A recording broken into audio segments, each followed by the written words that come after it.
Ahoj, já vás zdravím tady Adam 1120 u druhého vlogu tady s Ibim, s pošahaným.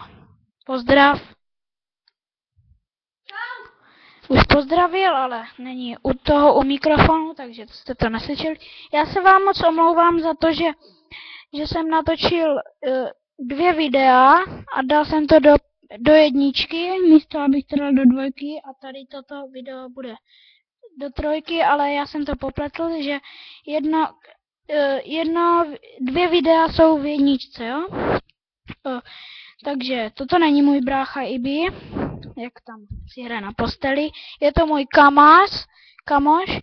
A jo no, a dneska budeme hrát ještě určitě kombat, možná i natočíme. Já jsem vám jenom chtěl říct, že Ibi je moc velký blbec.